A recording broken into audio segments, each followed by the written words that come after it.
सुप्रभात। स्वागत है आपका न्यूज नर्स की मॉर्निंग बुलेटिन में। आज तारीख है 30 जनवरी 2026।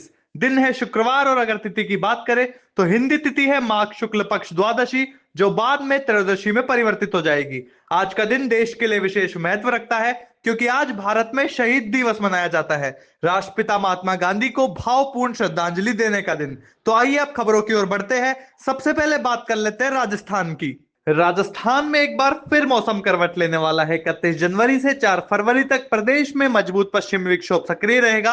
मौसम विभाग ने जयपुर, कोटा, अजमेर, भरतपुर और बीकानेर संभाग में बारिश और मेघ गर्जन का अलर्ट जारी किया है। कई जिलों में घना कोहरा, शीतलहर और दिन का तापमान गिरने की संभावना है। 1 और 2 फरवरी को उत्तरी पूर्वी राजस्थान में बिजली चमकने और मध्यम बारिश का असर देखने को मिल सकता है।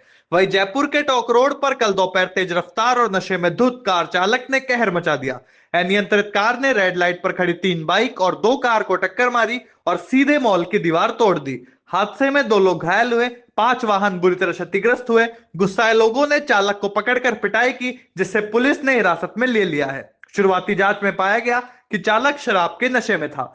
वहीं राजस्थान सरकार ने नई आबकारी नीति 2025-29 में बड़े बदलाव किए हैं। अब शराब दुकानों के समय निर्धारण का अधिकार आबकारी आयुक्त को मिलेगा। नीति 1 अप्रैल 2026 से लागू होगी। इसके तहत दुकानों का समय रात 10 या 11 बजे तक बढ़ाया जा सकता है। कुंभलगढ़ रणकपुर क्षेत्र में बार लाइसेंस शुल्क 3 गुना बढ़ाने से होटल व्यवसायियों ने आपत्ति जताई है। वहीं राजधानी जयपुर के आबादी इलाकों में लेपर्ड मूवमेंट बढ़ने का मुद्दा कल विधानसभा में जोरदार तरीके से उठाया गया। भाजपा विधायक कालीचरण सर्राफ ने कहा कि लगातार घटनाएं हो रही है, लेकिन कोई हेल्पलाइन नहीं है। महाराष्ट्र की तरह सिक्योरिटी प्रोटोकॉल लागू किया जाए। इस पर वन मंत्री संजय शर्मा ने घोषणा की कि अगले 1 महीने में 1926 नंबर की नई हेल्पलाइन शुरू कर दी जाएगी, जहां लेपर्ड या अन्य वन्यजीव मूवमेंट की तुरंत सूचना दी जा सकेगी।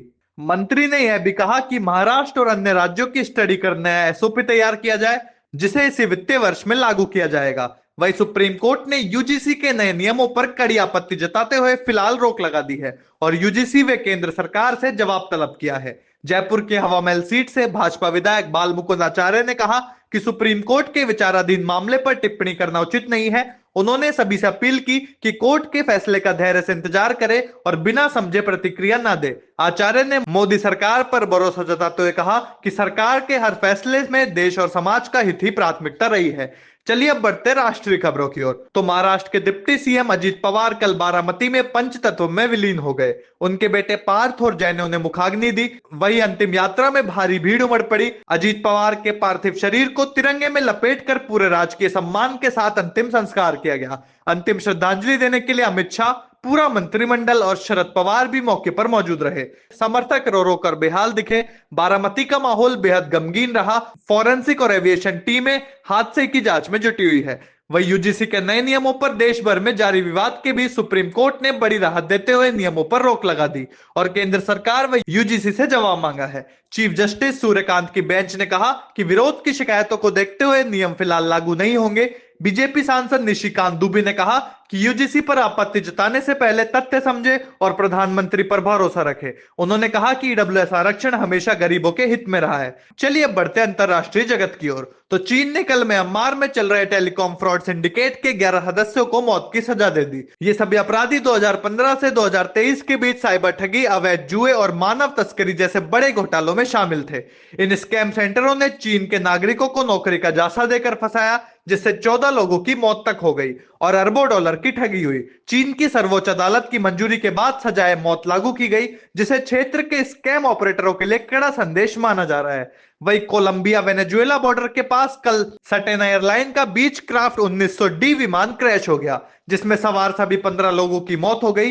कुकुटा से उड़ान भरने के कुछ ही मिनटों बाद एयर ट्रैफिक कंट्रोल से संपर्क टूट गया और बाद में विमान का मलबा पहाड़ी इलाके में मिला। हादसे में कोलंबिया के चैम्बर ऑफ डेप्यूटीज के सदस्य डियोजेनेस क्विंटेरो और चुनावी उम्मीदवार कालोर साल्सेडो भी शामिल थे। घना जंगल, खराब मौसम और दूर दराज का इलाका होने की वजह से रेस्क्यू टीमों को मौके तक पहुंचने में समय लगा। दुर्घटना के कारणों की जांच अभी जारी है। चलिए बढ़ते बिजनेस जगत की ओर। तो केंद्रीय वित्त मंत्री निर्मला सीतारमण ने कल संसद में पेश किया आर्थिक सर्वेक्षण 2025-26, जिसमें भारत की जीडीपी वृद्धि 6.8% से 7.2% रहने का अनुमान जताया गया।